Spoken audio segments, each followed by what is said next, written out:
Joining us now is Paul. Paul, I got a chance to listen to you speak today on success. What I really loved, though, was about the fact that you touched upon something which was the term of abandonment.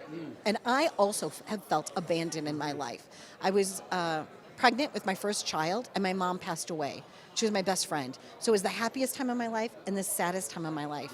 And just like you, I've left many jobs before they could get rid of me, right? And sometimes now, my employees, sometimes I'll wrap them up and send them on their way to their next opportunity because I don't want them to get a better job and then to leave my employee, right? Wow. So what you shared today was so impactful. What I'm asking you today is what made you decide to come to this particular event? What was your purpose today? That's a great question. So my purpose today is always about pouring out to others, right? So there's one thing we all share, and that is fear. Fear of something. And it may be small, it may be big, and it may be everything in between. Most people deal with fear by suppressing it.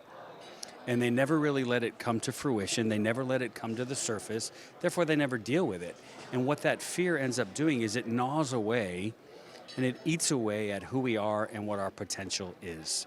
So in any business environment, the personal story that gets connected to the business success always has to be there.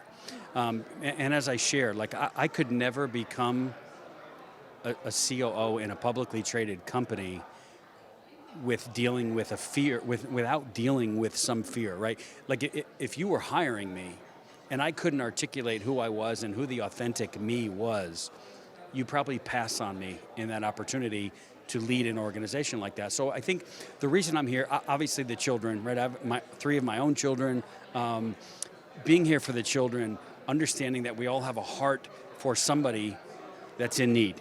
We don't admit it sometimes. Sometimes we say, look, things are going badly, as Rhonda said earlier. You know, a lot of people are out of work. Their businesses are not moving the way they're supposed to move. But at the end of the day, it's not the children's fault. Children still deserve everything that we are able to give them in our moment, and what better time than at Christmas time. Like that magic of Christmas, which we always say, we try to live that all year long. We just don't. We don't give as much as we should. So today for me is a reminder that giving doesn't just start and stop during a holiday season. It's something we need to be doing all the time because the children deserve the best that we have to give them. Watched a video today on social media that was so charming. It was a little boy, he's probably about 2.5 or 3 years old, and his parents had wrapped up a banana. And the little boy's reaction to receiving a banana, he's walking around the house, he's like, a banana, a banana, a banana. It's just that feeling of receiving. So it doesn't have to be like, large, it just needs to be something. That joy of surprise, that element of being thought of, something like that. And I think, from a child's point of view, there's this old saying that I live by, and that is, yesterday is history, tomorrow is a mystery, but today is a gift. It's why we call it the present, right? So, and I think that's where children live. Children live in the moment, right? They don't worry about yesterday. They have no concept of what tomorrow holds. We worry about tomorrow, and we hang on to the past, and it just consumes us, right? Living in the moment. That's why we call it a gift, the present, right? It's just it's a wonderful saying for this time of year.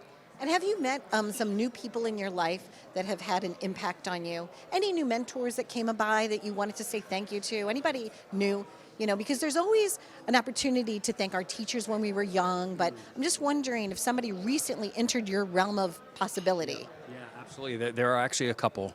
Okay. Actually, there's several. One is Ed Milet. So I was at an event with Ed Milet. We actually shared a cigar. But to a man who has reached such stature, if you will, that man spent 20 minutes with me, talking me eye to eye. And we talked about family, we talked about faith. And it just had such an impact on me that someone would go out of his way to speak to a complete stranger, right? The other one is Derek Fay. Who is becoming a massive influencer, very wildly successful businessman. But again, the humility that people like this bring to the table in their daily lives. And what I say all the time, and I'm starting to see this more and more and more, is that the more you make in life in terms of money, if your heart is not right and your mind is not right and it's not people focused, you become a jerk And if you are a jerk, the more money you have, you just become a bigger jerk.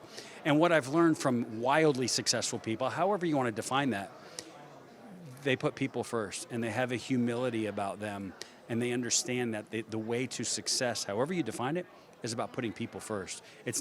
So these people are not greedy people. These people that are worth billions and hundreds of millions, they are not greedy people. They understand it's all about the people first and serving others. And it's like what Dave Meltzer said, same thing. It's beautiful. And always I think just being open, instead of saying, oh, I already have my own friends, or I've got enough friends, or I don't need to know anybody else. Just open ourselves up to learning new things. Yep. Like, we might not have all the answers. Like today, I'm learning new things and I'm excited for it. So even if you are at a level of success and you're like, oh, I'm comfortable, sometimes it's good to be uncomfortable, to look for that new. So I thank you so much for being here, Paul. So nice to meet you. I appreciate you as well. Stay tuned for more. We're living it up right here. We're at the Holiday Dreams event. This year, it's a whole empowering conference. It's super cool. And then tonight, a celebration. Be well.